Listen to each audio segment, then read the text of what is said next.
I just wanted to say that I am currently reading this amazing book, which I would highly, highly recommend. In fact, a lot of people have been writing in with books that they're currently reading. This is Oliver Burkeman's Meditations for Mortals.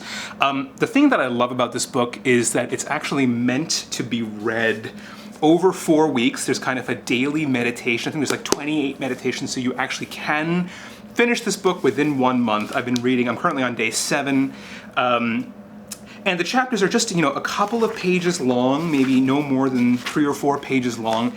And they are meditations sort of in the Stoic tradition, but ones that essentially name our very real human limits.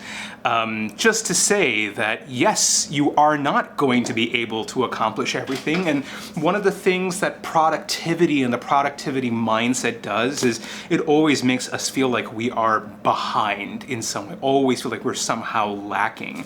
And so what Oliver Burkeman says very, up front is that you're not going to get it all done. You're never going to be great at every single thing. You're always going to feel like you're behind if you're always catching up to a to-do list. So one of the practices that he actually recommends is writing out a what I have done list as opposed to a to-do list, right? So actually, as you do each task throughout the day, actually write down what you've done. So that's one thing I'd highly recommend. I'm also currently reading this amazing novel that was recommended by Tim Ferriss in his podcast. This is Gabriel Zevin's Tomorrow and Tomorrow and Tomorrow. Totally as like a kid who grew up in the 90s, lots of love for the gaming and Magic Eye references that are already in this book. So welcome. I think we already have quite a few folks who are here. If you'd like to just start chiming in with any questions or reactions, I'll be certainly answering them as we go on. But real quick, these are just 4 novels. I've been on a novel kick recently. These are 4 novels that I've finished over the last couple of weeks. Cormac McCarthy's Blood Meridian, unfreaking believable. I heard this really, really interesting conversation about how McCarthy was essentially trying to recreate the sentence structure of Old Testament Hebrew, which is just so fascinating to me. This idea of paratactic sentences that kind of go on and on and on, but create almost this kind of sense of a spell that you're reading something that is changing you as you're reading it. So greatly, highly recommend this book. Another amazing novel, The Memory Police, which is devastating in a very different way that The Blood Meridian is devastating, but also an incredible, incredible book. Kind of related to how we so often cauterize ourselves. We cut off parts of ourselves and then we just kind of forget that we ever had use of that part, whether that's an emotional part or a spiritual part of ourselves. In this book, it's quite literal and really kind of, sometimes upsetting. Another amazing novel, this I did not realize is actually a prequel of The Matrix, which is amazing. Hey Neeraj, Happy New Year. Nice to see you here, my friend. Happy 50th birthday. I think you just had a birthday. This is William Gibson's Neuromancer. It's a prequel to The Matrix. Unbelievable book. Also very difficult to kind of wrap your head around at first, again, similar to the McCarthy. I buy 2 copies of these books. I buy one on Audible. I also buy the physical copy. And then it just sort of keeps me company. And then lastly, this knocked my socks off. This is The Orphan Master's Son, written by Adam Johnson. He's just written a new book, I think, called The Wayfinder, which is out now and really, really incredible. But I think we have a nice group here. Welcome, everybody. I'm going to start by answering a few questions that have come in through various DMs. And recently, we've been talking about how training, the formal training in a particular discipline, seems to somehow rob us of the love for that discipline itself. Now, what I'm speaking about specifically is a reel that I made recently about how classical musicians are trained for compliance. There is this fundamental myth in classical music that if we just keep our heads down and we obey the training that we are going to have a guaranteed career. And literally hundreds of you have written in to challenge this notion, to actually say that you have felt alienated or in some ways even like betrayed by classical music itself, in the ways in which, there's this very narrow band of seeming success that is always built on somebody else's terms. A lot of you have also talked about how if you're a classically trained musician, you often find that you're an outsider in other musical traditions. For example, if you're ever asked to jam in a jazz band, or asked to jam in, let's say, mariachi or son jarocho or other form of music, it feels terrifying. This was certainly my own experience when I was invited to jam with musicians. I didn't know where to start. I felt like a total fraud, and I had almost 2 decades of conservatory training as well as a professional career as an orchestral musician. So I was at the top of my game as a classically trained musician, and yet I was kind of shitting myself with fear when it came to wanting to play a different tradition of music. And what was also kind of upsetting about that is that when I was a student, if I expressed interest in jazz, or even in, at the time, there was not the same level of focus and interest in early music, Baroque music, which has actually a lot of improvisation within it and related to it, that I was kind of seen as a dilettante, as someone who was not serious about practicing my excerpts and practicing my concertos, and that I had to agree to the gauntlet of tasks laid out for me by my teacher in order to succeed in that specific field. And so in a sense, I started to feel like I had to justify my classical training as being the elite training. I had the most serious musical education, but when it came to playing with other people, that's where I kind of had to begin again and start again. So one of the first questions that came in was, when does discipline, or a discipline in the classical music tradition, turn into conformity? And I think that is when it happens, when curiosity dies. When we actually say, oh, if I'm curious about something, I cannot follow that path of curiosity, because if I do, I'll be seen as a dilettante. I think that's actually where the danger lies, because the truth is, what we do as classically trained musicians is very, very hard. I do not want to minimize the fact that, yes, we do have to put in hours of work. We do have to put in the reps. We have to spend tens of thousands of hours. Probably the first 10,000 hours that a classical musician spends practicing is before they've even gotten into conservatory. I remember doing some rough math about this, and it takes about 8 to 10 years to generate 10,000 hours of practice. So for most string players, I started playing the violin when I was 4 years old. I got into conservatory in the pre-college department at Juilliard by the time I was 7 or 8 years old, but then I was studying at conservatory about 6, 7, 8, 9, 10 years later. But during that time is when I had amassed those 10,000 hours of practice. And no, they were not always fun. No, there were not times where they felt creative. Practicing felt like punishment. It felt like a chore. And there's a part of me that is glad that I had that training in order to have a kind of just a technical ground base to be able to operate from. But it was when the next 10,000 hours of practice came in between ages, say like 16 and 26, that I started to actually dread practicing. I was not finding the life in making music anymore. And so I had to find other places that drew my curiosity as a person. And the way that this manifested for me was that I found a place to play that was not the concert hall. And of course, many of you know that I'm talking about making music in Skid Row. I was making music in Skid Row shelters, in county jails, in prisons. This is where I started to find new place where my practice mattered in a new kind of way, because I felt like I was actually meeting my audience. I could see them. I wasn't blinded by the spotlight of the stage. Of course, don't get me wrong, I love performing, I live for the stage, but it was a place where I was being consumed by fear and by judgment and by comparison. Most of it was in my head, but of course, there was always this feeling like I had to please my teacher or my parents or my friends that were around me. So I would say that when I started to feel curious about a bigger why, then I had a reason to love practicing again. And then that bigger why drew me to other forms of music. So of course, I really fell in love with early music, with Baroque music. And one of the things that's so amazing to me in studying early music is how rooted in improvisation it is.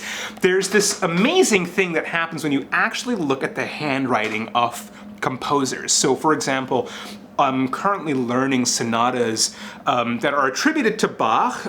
It's Bach BWV 1023, 1024, 1025. But if you look at the manuscript score, it's not all in Bach's handwriting. And I have to thank IMSLP for being such an incredible resource for actually looking at the handwriting of a composer. Because if you look in the margins of one of these pieces, you actually see that there's a different solution for the bass line written out in pencil by somebody else who's playing the score, right? So these notes were literally not set in concrete, and frankly, there could have been a thing where, let's say, Bach, who was probably at the keyboard, had improvised or was building a bass line, improvising the harmonies around it, but a violinist like Pisendel or Gemignani was playing with him, and they were improvising, and there was probably a scribe there who was struggling to keep up with them to write down the notes, right? So this actually was a jam session, and now we play this music as if it is written in stone. And so the question is, how do we bring back this sense of discovery and failure and laboratory and fun back into classical music? Because that was essentially the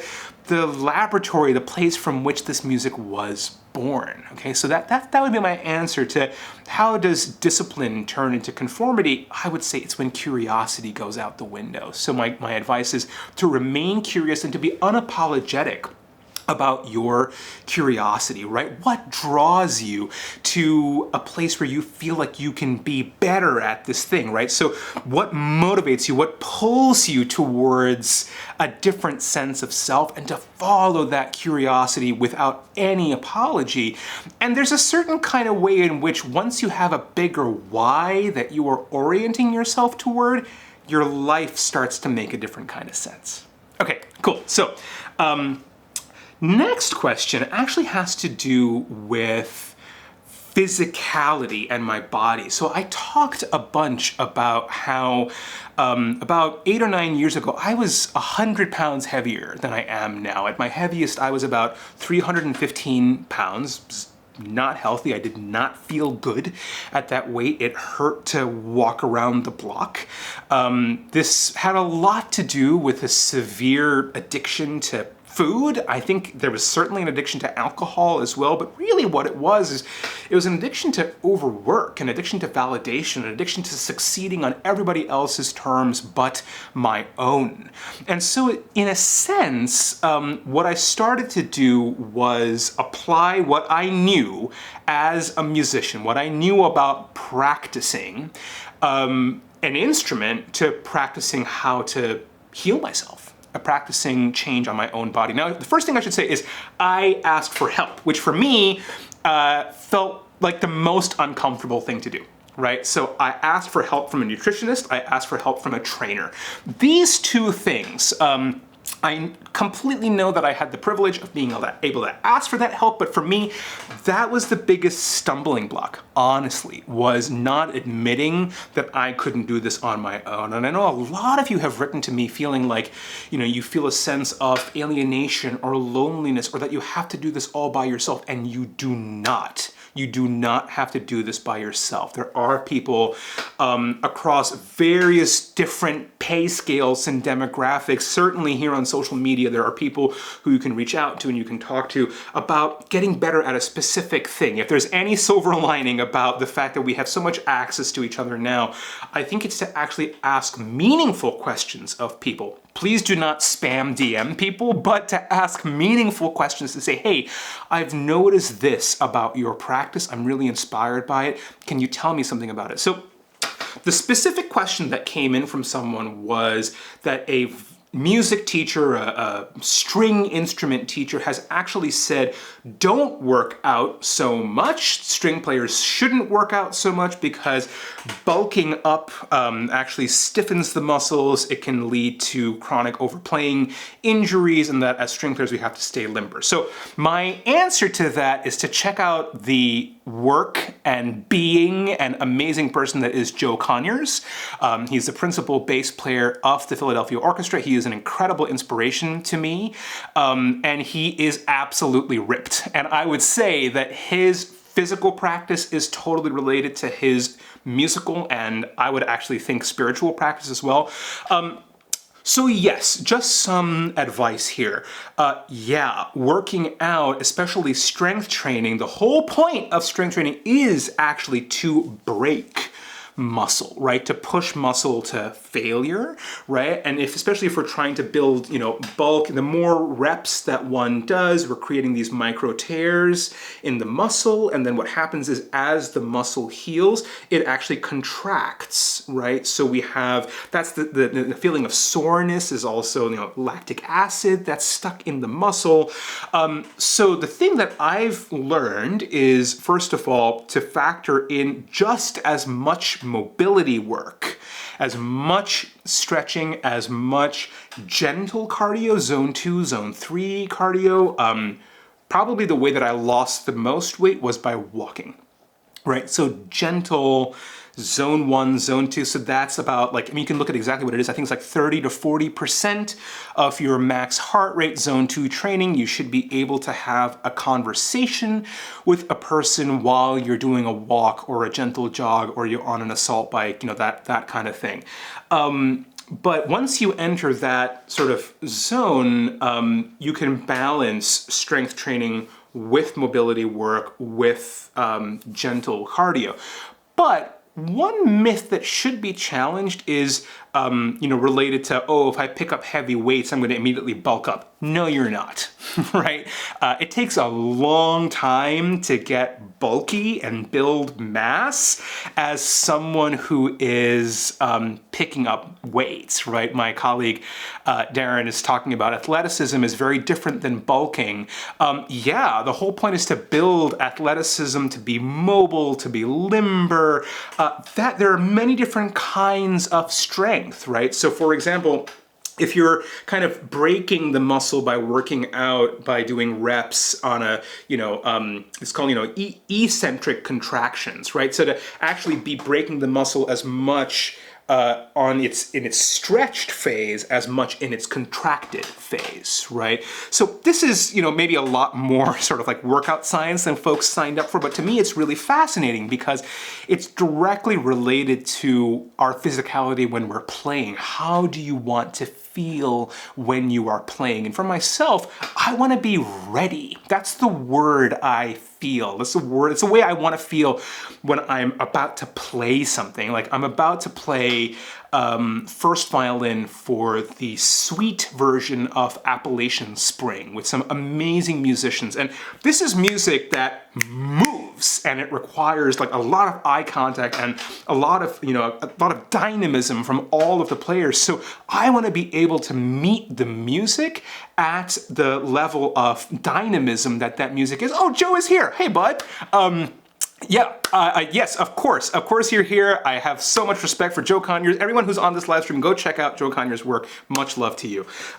So this idea of meeting the music at the place of how you want to feel about that music, right? And to let the music change you, let the music move you in a way that literally changes your physicality, right? So one of the things I've learned, my previous trainer was a dancer, and so she took me through a lot of balance work and building up core strength, building up, different ways of feeling, like different ways of pushing your stability into instability, right? Balance is such an amazing metaphor, right? Because we talk about work-life balance and we talk about balance as being almost a kind of compromise, like you have to, sacrifice something in order to be balanced. But if you actually get on a Bosu ball or get on something that challenges your balance, balance is active, right? And balance is very, very quick. You're actually working on all of these tiny muscles inside your body that you didn't even know were there. Especially anyone who's done a core workout, you're like, oh,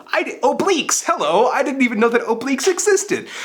So it's this thing too of like, I find that rotational type training is really, really helpful and really it's fun to do. One of my favorite exercises is cable rotations. So it's building trunk stability. That's totally directly related to all the rotational work, just to have a stable, balanced, loose core, to be able to move back and forth. For the violin specifically, one thing I notice in myself, and this is certainly when I was in the orchestra, is that I was constantly collapsing when I played, right? So what was happening? My chest was contracting and my back was overextended, right? Because my core was not strong. I was not able to actually support myself. Also, I was sitting wrong for 12 freaking years that I was in the LA Philharmonic. I was sitting incorrectly. And the way that I learned how to sit correctly was actually by a student of Donald Weilerstein, the amazing violinist, who actually sits,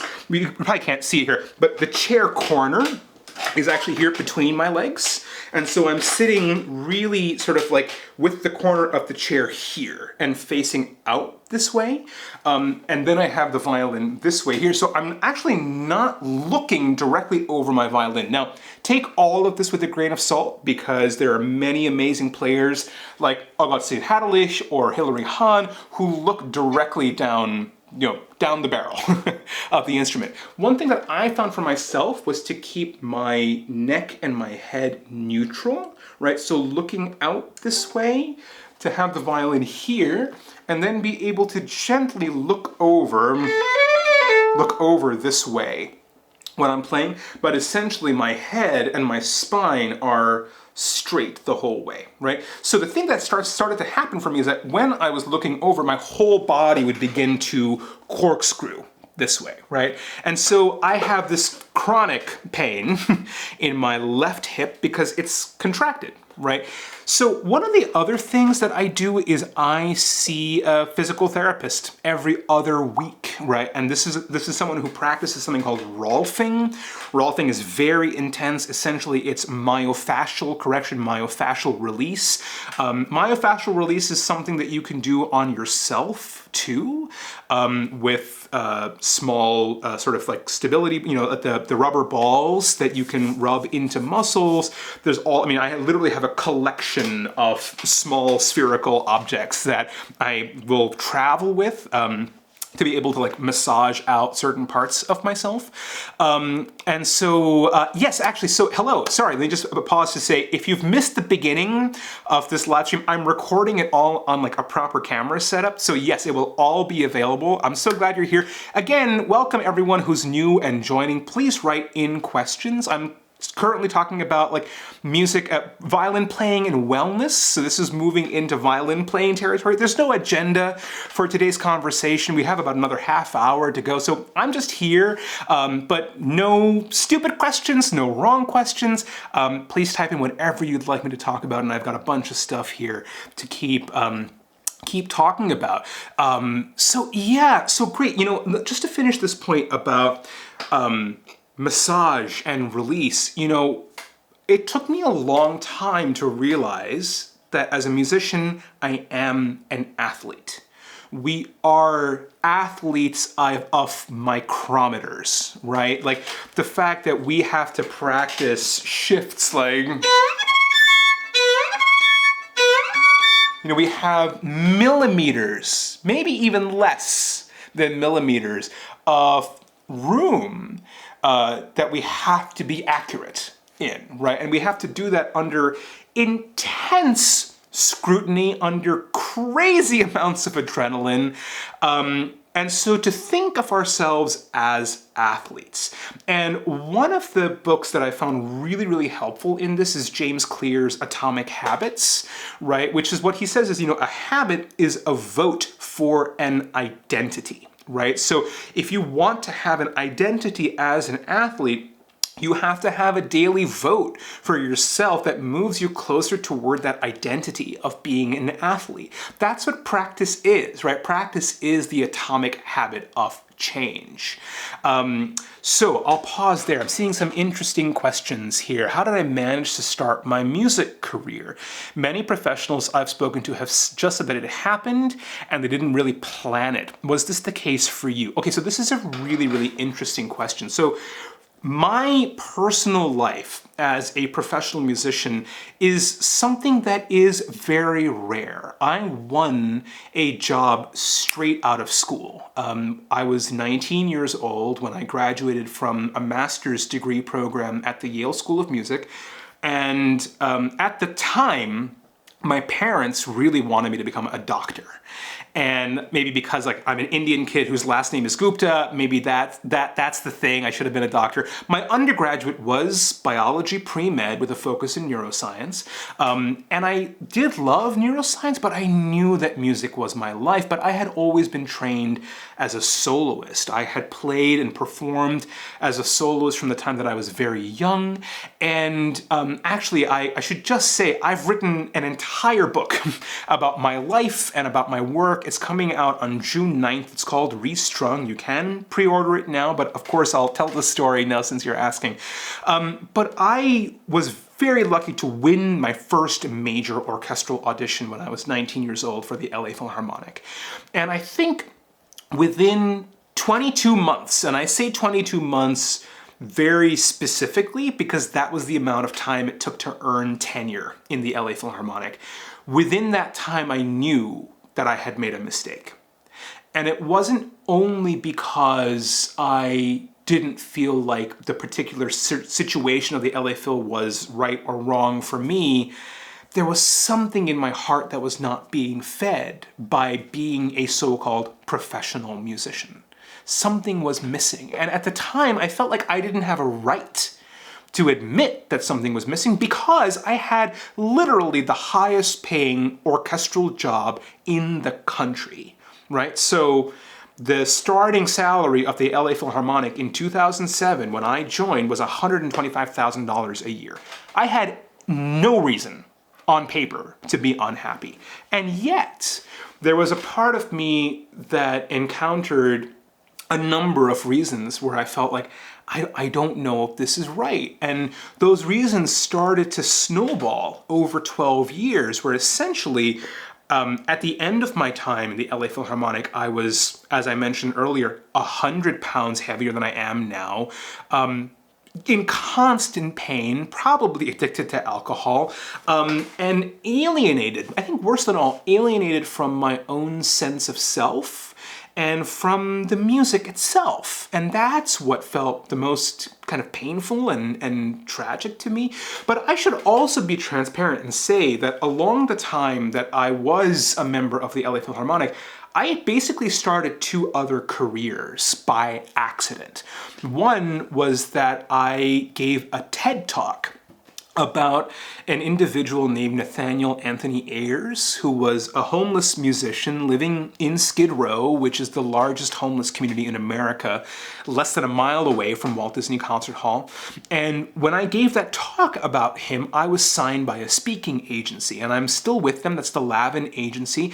And I started getting invited all over the country, where I've actually met many of you who are on this live stream, to tell the story about the impact of music on this individual. And I started to, weave in elements of neuroscientific research, of social practice, of community engagement, of musical performance. And I kind of created this talk that I now give at conservatories, at campuses, for companies. I've been invited to speak for Hallmark and for companies like Accenture to share this story of how do we create meaning in the lives that we have. So I've been lucky enough to kind of build a life around that question for years now. The other thing I did is I started a nonprofit organization. Now, I do not recommend starting a nonprofit organization as a way of building a sustainable life or career, but I just want to put it out there as saying that I've been lucky enough to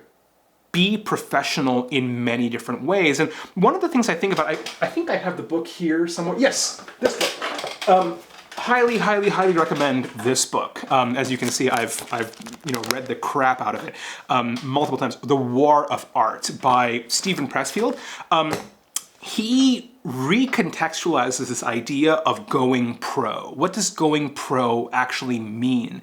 And I think in today's day and age, it doesn't mean that one job is the sole provider of how we make our whole living. But rather, that going pro means that you show up every day, right? So for me, I had to go pro at losing weight.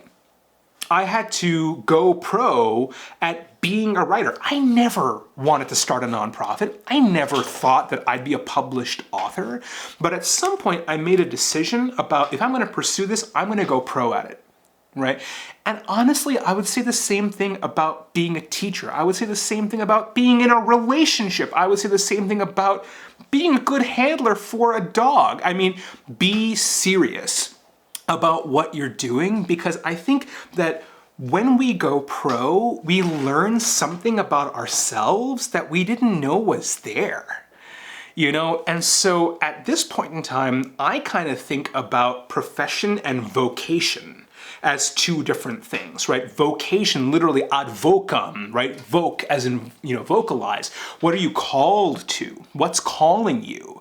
And in my mind, this is almost a kind of spiritual question, right? Like, I think about the still small voice of God, however you define God or the sacred or something bigger than you, the transcendent in your life. I think the truth is that we are called both from the world beyond us and from the world within us. And we are actually asked to respond to both things, right? So I think about this with regards to going to Skid Row, which I mentioned is the largest homeless community in America. Skid Row is a real place, right? Skid Row is a 50 square block area of downtown Los Angeles, that is devastating, right? Like, 80,000 people sleep on the streets of LA County any given night. That's horrifying and devastating. And I would say that there's also a Skid Row inside each of us, right? There is a metaphysical Skid Row too. And so when I visit the geographical Skid Row, I'm also visiting the spiritual Skid Row that's inside VJ. And the connection between these two places is something that is really critical to know are connected, right? Okay, so that was probably a very long-winded question, a long-winded answer to a question.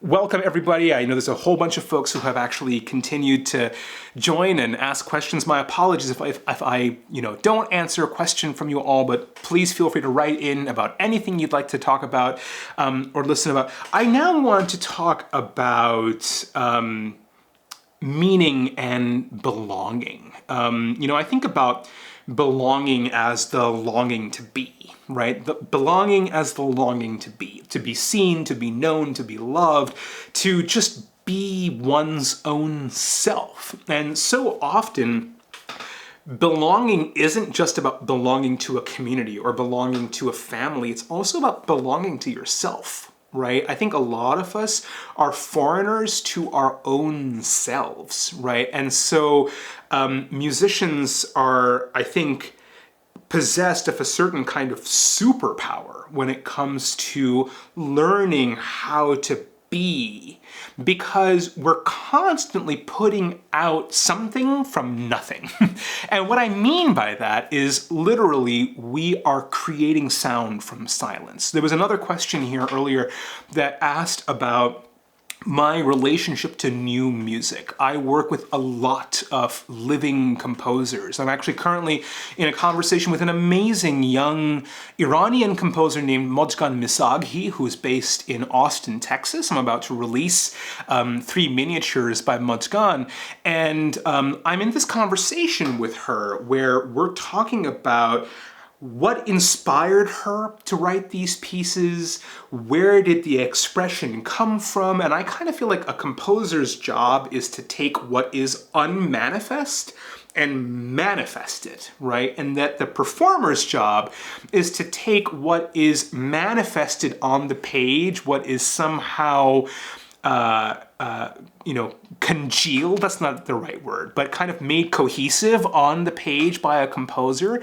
And our job is to actually return that very same manifested note and music back to the silence from which it came, right? So there's this kind of loop between composer and performer, and we're both occupying this very sacred place of silence. In fact, the conductor, Daniel Barenboim, I think his book is called like The Unstruck Sound, or like, this profound silence from which all music comes. And so how does this relate to belonging, right? For us as musicians, I think that, one of the things that we're doing is we're constantly putting out stuff that says, is this anything? Here's the sound, how does it land with you? How does this literally resonate with you? Like Jerry Seinfeld's book, Is This Anything? All artists are doing this. We're all putting something out into the world, almost like a kind of repetitive offering to say, is this anything? Is this anything? Is this anything? And then we're kind of receiving the resonance that comes back from people. And the resonance that comes back from people back toward us actually tells us who we are. Right? So music is both a mirror and a lens, right? It's a mirror through which we can know ourselves, literally recognition, like recognition, to re-know oneself, but it's also a lens through which we see the world, right? Because we're putting out something deeply, deeply authentic and personal. We're actually saying, I believe in this interpretation of a Bach sonata, or I believe in this piece of music so much that I'm just going to put it out there. And another book I'd recommend, I think it's up here somewhere. No, it's not up here, but it's a book by Seth Godin called The Practice. And the subtitle of this book is Shipping Creative Work. And I would recommend to everyone to get to know Seth Godin's work. If I were teaching a class in any conservatory, this would be the first book I would assign: Seth Godin, The Practice, Shipping Creative Work, to make this practice of making an offering of yourself, regardless of how prepared you are, how ready you think you are, without fear of judgment or retribution. Just put it out there, just make it for somebody. Okay, there's another question coming in. When I get into the practice zone, I find I'm often met with a layer of mind fog where I literally can't think. I can put in the time, but it feels like a personality issue. I'm very overthought. Okay, this is not a personality issue. You are not alone here. The mind fog is actually a really important thing to name. The place that this actually shows up for me a lot is when I'm writing, right? And I think if I put too much pressure at the beginning of starting to write, I will choke, right? If something matters too much, I will get so stuck in my head that like nothing will come out, right? So how do you counter this? There's this amazing, I think it was Van Gogh, the poet, the painter Van Gogh, who said, the blank canvas was so terrifying. Or maybe it was Picasso. Can someone look this up and we can see who this was? I don't want to get stuck on this. But the blank canvas is so terrifying that the first thing he would do is he would just make a mark on it, right? So he would just interrupt the silence. He would just make the first mark on it. Many writers talk about just get out the first shitty draft. Do the shitty first draft. Doesn't matter. The shittier the better. Do the shitty first draft, right? So the thing is that sometimes mind fog can be helped by having a rote just practice that when you're going to touch the instrument, the first thing you're going to do, you're just going to do 15 minutes of a certain thing, right? So maybe that thing is scales. For me, it's Bach, right? So I will literally start, like when I started practicing today, the very first thing I did to get past my mind fog is just...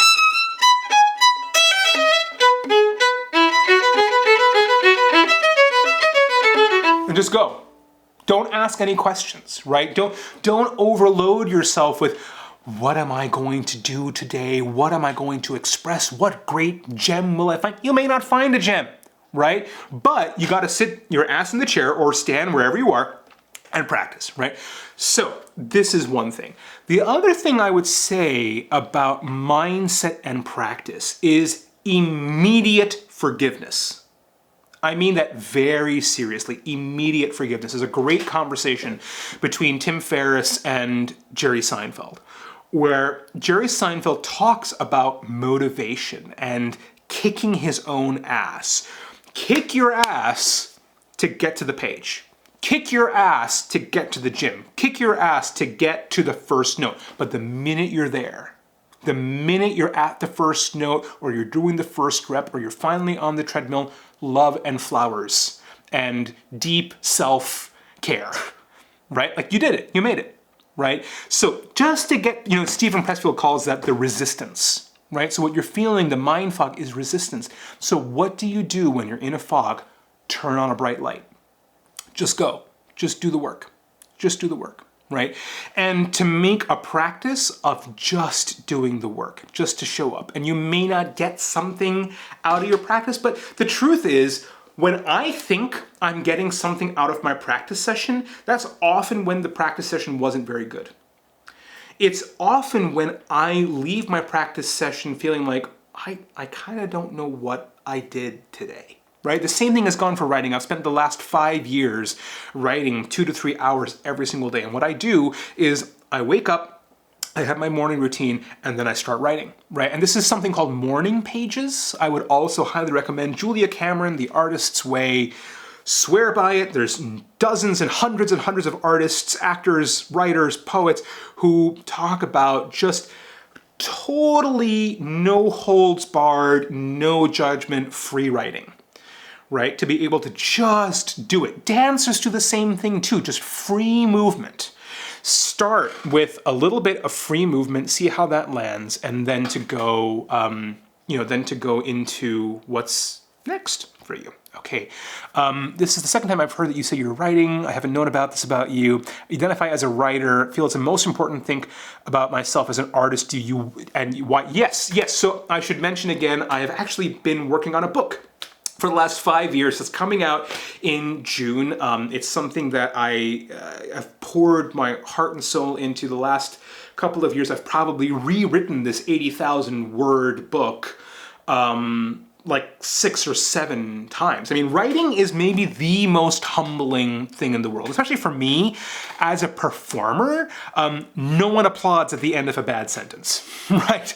And so, as a performer, I want immediate feedback. I want an audience to tell me, there's no feedback as a writer, and of course, I hope that you will read the book. I hope that you will give me feedback, but at the same time, this is what we're all talking about, right? Like for me as a writer, I've had to embrace the fear of knowing that I may not get that instant. In fact, I'm guaranteed to not get the instant feedback. So I would say that writing is critical. I would encourage every single person to write, because for me, I know what I'm thinking by seeing it on the page, right? So I'll write something in my morning pages, and I'll just be like free writing. And if I get stuck, I'll just write the same word over and over and over again. And one of the things that helps me with free writing is I love writing with fountain pens. It's just a thing. I'm a nerd about it. I love writing with fountain pens. I've got a collection of beautiful pens I've collected for years and years and years. And I sit down with a cup of coffee. I'm next to my dog. I'm on the couch. No one's awake yet. I'm just writing, right? And so I'll write a sentence and I'll be like, wait, I don't believe that. Why did I write that sentence? What do I actually believe? And then I'll get a sense of, but this. And then there is a point in writing at which I will begin to feel like something is just taking over. Right? And it's usually, like the morning pages system is you write 3 legal pages in a row. I don't quite do that right now, but you just kind of generate pages and pages and pages. Usually it was in page 3, as I'm entering page 3 and like the halfway point through page 3 is when I would actually have an idea, right? Or when I feel like I had some traction. Right? So then if like you're in a mode and you're writing, just keep going, just keep writing, just keep moving your pen. Do not stop moving your pen, right? And that actually helps break through these creative barriers. So yeah, I'm happy to talk way more about writing, but I would say writing is an amazing, amazing practice. Yeah, writing as pre-creating. I love this. How do we create ways to practice process and play within the process? Okay, so yeah, maybe we have time for just a couple more questions here. I do want to talk a little bit about my organization, Street Symphony, which brings music into Skid Row shelters, county jails, state prisons, and a lot of people have asked when I will start something like Street Symphony in their community. And my answer is always, when are you going to start one? And not necessarily when you would start a street symphony, but rather, being able to dive in to your own community in a way that calls you is something that we all can and should do. And the first thing I would say is, if there's a cause that you are drawn to, if you're curious about, go and learn more about that cause before you start playing for that cause, right? So if you're interested in how do you intersect with, how do you understand homelessness, find your local homeless shelter, go and do a volunteer service, right? So whether that's at a soup kitchen, whether that's at a children's shelter, whether that's at like a dog adoption agency, go find what calls you and volunteer there, right? I think volunteering is an incredible practice. Like whenever I volunteer at the Midnight Mission for Thanksgiving, the Midnight Mission is one of the 12-step recovery shelters in Skid Row. I kind of feel like volunteering is an incredibly transcendent experience. First of all, you meet really cool people when you volunteer. Generally as well, people who are running volunteer services are like literal angels, right? There are people who have signed up to do this work for their entire lives. One thing to be aware of when you're showing up to serve or do outreach work or engage the community is that you're gonna get to leave that community. Like you don't belong to that community, right? So to find ways to be a really good guest and to make the offering in a place in which it can be received, right? So there are certain places where I would not recommend going and playing music for folks, right? So very early on, there was this idea I had about just setting up a string quartet on the corner somewhere in Skid Row and just playing, outside on the street. And this was a stupid idea for a lot of reasons, most of all because there would not be a container in which that musical offering would be received by people. So the question is, who are you playing for and to what end? And I think this is honestly just a great question to be asking in the concert hall too, right? Like, who are you playing for? It could be somebody on the stage, it could be a person you know is in the audience, but how do you want to move them and to what end? And I think the same question goes for any kind of community outreach type thing, because honestly, I hate the word outreach. It kind of delineates a kind of hierarchy to say that I'm the one reaching out to you.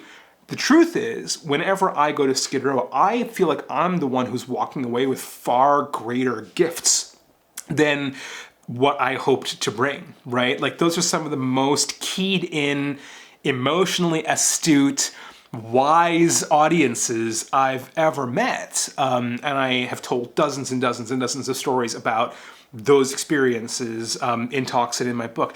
There's a question here about, is writing specifically focused on my book? If so, before I started writing the book, did I journal or write about what I was generally thinking? Yes, generally thinking about. So yes, I have journaled for years. I've journaled since 2009, probably. And most of the writing in those journals is absolute dog shit. It's not good writing. I wasn't writing to write. I was writing just to, I wasn't writing to write literature. I was just writing what happened. And I don't know, part of writing about what happened made me want to find more interesting things to write about. And then it made me start having maybe more interesting experiences because I started to write about what I was seeing in Skid Row. I started to write about what it was like to take a Beethoven string quartet into a state prison and be like, I have no idea what's going to happen here. And you know, honestly, like this question is making me realize that my writing almost started like a kind of field notes, like a scientist, like an anthropologist's field notes. And there was a comment here earlier about Stephen King, saying write 3,000 to 5,000 words a day. I would also say Stephen King's book on writing, which is actually just called On Writing, is also freaking amazing. It's so fun and so funny and self-deprecating and phenomenal. And he says this amazing thing. When you're writing for yourself, write with the door closed. But when you're writing for other people, write with the door open. And I think that I'm just gonna leave that there. That feels like a freaking Zen koan to me, right? Because it's like, yeah, there is a time where you have to write for yourself. Just to understand who you are, understand where you are in the world. Like, I've spent, the last several years writing about myself as a child. And sometimes just breaking into tears and not realizing that, shit, that's what I was feeling when I was 8, 9, 13, 17, 26 years old. I didn't know I was feeling that. Fuck! And that's what writing does. That's writing, right? Capital W, writing. And that is worth doing for oneself. And it can be completely private. It never has to be shared. It never has to be made into anything. But I would say all writing starts as confession. All writing starts as confession. Then, the craft of turning that writing into something for a person, that's craft. That's craft. And there are many, many, many ways that craft can look. That craft can look like a poem. That craft can look like field notes. That craft can look like Moby Dick. It can look like anything, but it does come from working on oneself. So, practice journals, writing about what I'm struggling with as a musician. One of my writing teachers said, write about where you're stuck right before you go to sleep. And when you journal and write about what you're writing about, what you're stuck on right before you go to sleep, your brain will work on it. Right, the amazing author Ayad Akhtar, who wrote American Dervish, he writes about writing his dreams. Like you wake up first thing, or you keep a notebook right next to you and you write your dreams, write your dreams, write your dreams. And as you're writing out your dreams, you'll notice you'll start being like, well, what is that? What is that? What is that? That's writing. Just keep writing. Just keep writing. And I would say, do not worry about the form, but just keep writing. Just keep writing. Okay, I think we have just a couple of minutes left. Thank you all for being here. If there's any more questions, please feel free to write in. We've been talking about music and wellness. We've been talking about writing. We've been talking about what we're all reading. There's a lot of you who wrote in with really, really, really interesting stuff that you are reading right now, which is awesome. Please continue to write in with what you're reading and what moves you and what inspires you. And I should mention, this is kind of a new phase for me in my social media content creation world. So if there's something more that you would like me to focus on? A lot of you've written in about music and neuroscience stuff, so I'm really excited to be making some more things about music and neuroscience. Beautiful question just came in. What keeps me going every day? Is music my purpose for living? Huge question. Huge question. What keeps me going every day? I am an intensely curious person. I love learning.